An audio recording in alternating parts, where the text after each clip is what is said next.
Assalamualaikum warahmatullahi wabarakatuh. Perkenalkan, saya Nur Latifatul Arifiyah, NIM 20 18 50 18, Prodi Teknik Informatika, kelas ekstensi semester 4.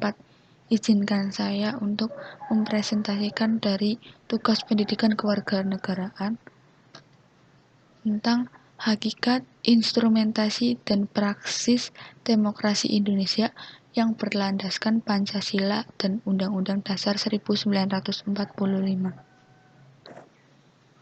Hakikat demokrasi.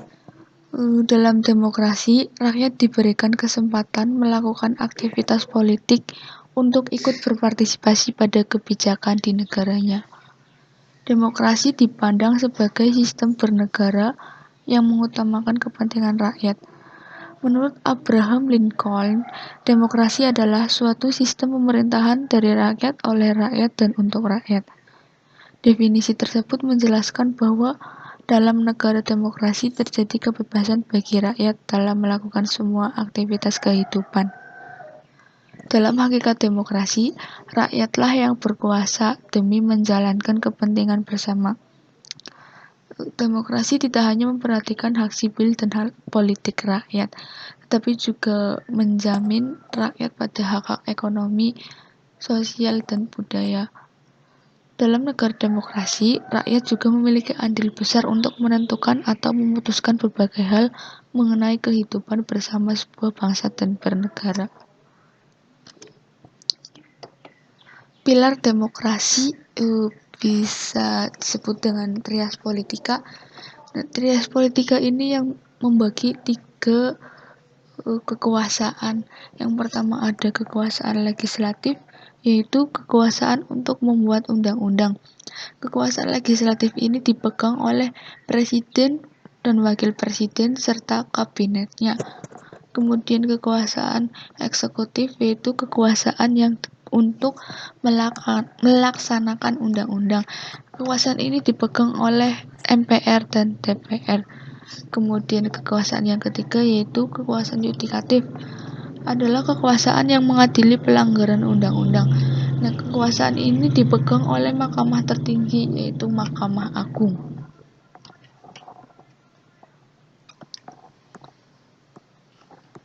Demokrasi berdasarkan ideologi Pancasila dan UUD 45.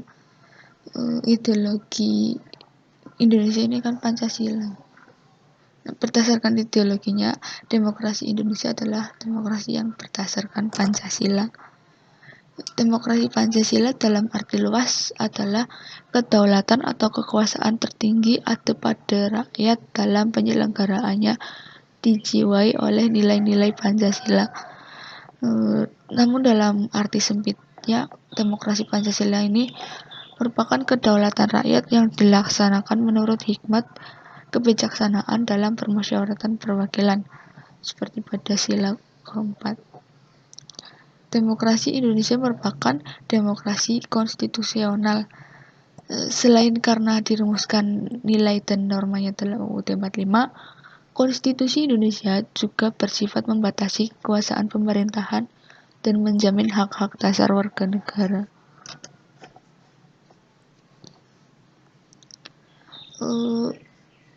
Perlunya demokrasi yang bersumber dari Pancasila, karena terdapat sejumlah persoalan tentang kelemahan praktik demokrasi negara kita, seperti buruknya kinerja lembaga perwakilan dan partai politik, kemudian krisis partisipasi politik rakyat, munculnya penguasa di dalam demokrasi, dan juga demokrasi saat ini tuh membuang kedaulatan rakyat. Penyebab terjadinya krisis partisipasi politik rakyat ini karena tidak adanya peluang untuk berpartisipasi atau karena terbatasnya kemampuan untuk berpartisipasi dalam politik. Penyebab rendahnya partisipasi politik tersebut adalah karena pendidikan yang rendah menyebabkan rakyat kurang aktif dalam melaksanakan partisipasi politik, serta tingkat ekonomi rakyat yang rendah dan juga partisipasi politik rakyat yang kurang mendapat tempat oleh pemerintah. Berikut ini yang merupakan implementasi dari demokrasi, yaitu yang pertama musyawarah untuk mufakat, kemudian pemilihan presiden dan wakil presiden, pemilihan umum, wakil rakyat, serta kebebasan berpendapat di muka umum. Hakikat demokrasi sebagai sistem nilai dan sistem politik, partai politik, pemilu, dan sistem perwakilan, serta pendidikan demokrasi. Demokrasi sebagai sistem nilai dan sistem politik ini merupakan sistem sosial dan politik pemerintahan dengan kekuasaan pemerintah yang dibatasi hukum dan kebiasaan untuk melindungi hak-hak perorangan warga negara.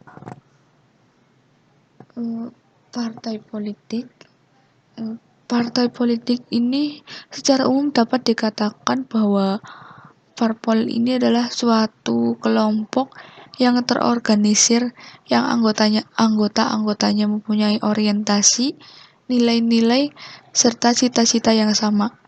Tujuan kelompok ini ialah untuk memperoleh kekuasaan politik dan merebut kedudukan politik, biasanya dengan cara konstitusional untuk melaksanakan kebijaksanaan mereka. Partai politik mempunyai posisi, status, dan peranan yang sangat penting dalam setiap sistem demokrasi. Partai memainkan peran penghubung yang sangat strategis antara proses-proses pemerintahan dengan warga negara. Bahkan banyak yang berpendapat bahwa parpol ini yang sebetulnya menentukan demokrasi. Jadi peranan parpol di sini sebagai penghubung antara pemerintahan dan warga negara. Tetapi parpol ini juga memiliki kelemahan. Partai politik bisa disalahgunakan sebagai alat bagi segelintir orang yang kebetulan beruntung yang berhasil memenangkan suara rakyat yang mudah digelabui, kemudian untuk memaksakan berlakukannya kebijakan-kebijakan publik tertentu atau kepentingan umum. Jika setiap lembaga negara tidak berfungsi dengan baik kinerjanya, tidak akan efektif atau lemah wibawanya dalam menjalankan fungsi masing-masing.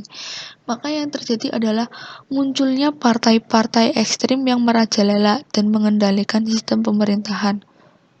Partai politik kemudian didefinisikan sebagai organisasi publik yang bertujuan untuk membawa pemimpinnya berkuasa dan memungkinkan para pendukung atau politisinya untuk mendapatkan keuntungan dari dukungan tersebut. Fungsi dari partai politik yang pertama yaitu sebagai komunikasi politik.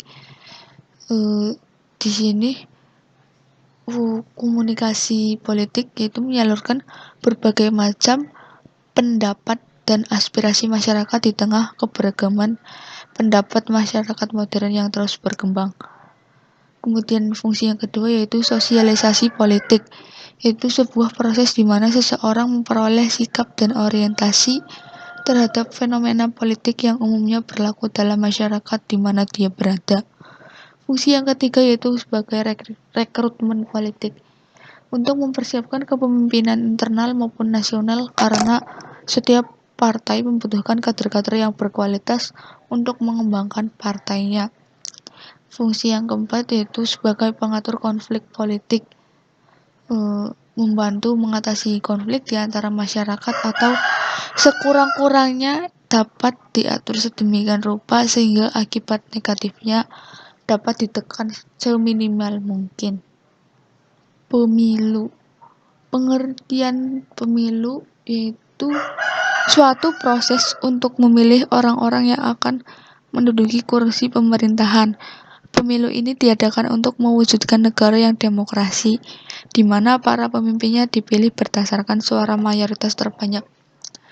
Jadi pemilu di sini bisa dikatakan sebagai implementasi dari sistem demokrasi yang untuk memilih atau cara dalam sistem demokrasi untuk memilih wakil-wakil rakyat yang akan duduk di lembaga perwakilan rakyat, serta salah satu bentuk pemenuhan hak asasi warga negara di bidang politik, sehingga pada akhirnya akan tercipta suatu hubungan kekuasaan dari rakyat, oleh rakyat, dan untuk rakyat yang merupakan inti kehidupan demokrasi. Pemilu dilaksanakan untuk mewujudkan kedaulatan rakyat, sebab rakyat tidak mungkin memerintah secara langsung. Karena itu diperlukan cara untuk memilih wakil rakyat dalam memerintah suatu negara selama jangka waktu tertentu. Jadi pemilu ini ditujukan untuk memilih wakil-wakil rakyat yang dapat mewakili suara atau aspirasi mereka kepada pemerintah. Fungsi dari pemilu yaitu sebagai sarana legitimasi politik, fungsi perwakilan politik, pemilu sebagai mekanisme bagi pergantian atau sirkulasi elit penguasa, dan sebagai sarana pendidikan politik bagi rakyat. Pemilu merupakan salah satu bentuk pendidikan politik bagi rakyat yang bersifat langsung, terbuka, dan massal, yang diharapkan bisa mencerdaskan pemahaman politik dan meningkatkan kesadaran masyarakat tentang demokrasi. Sistem perwakilan pada saat di bawah Konstitusi RIS tahun 1949 atau Republik Indonesia Serikat waktu itu, secara resmi sistem perwakilan di Indonesia adalah menganut sistem bikameral, karena saat itu badan perwakilannya terdiri dari DPR dan Senat. Sistem bikameral ini merupakan istilah dari sistem perwakilan yang terdiri dari dua kamar atau chambers. Di Indonesia ini dikenal dengan istilah DPR RI dan DPD RI, yang bertujuan untuk mencapai pemerintahan yang baik serta tercapainya keseimbangan antara lembaga negara, khususnya di lembaga legislatif yang merupakan salah satu terpenting dalam penyelenggaraan negara. Ada beberapa prinsip-prinsip dari sistem politik demokrasi sebagai berikut. Itu pembagian kekuasaan eksekutif, legislatif, yudikatif yang berada dalam badan yang berbeda.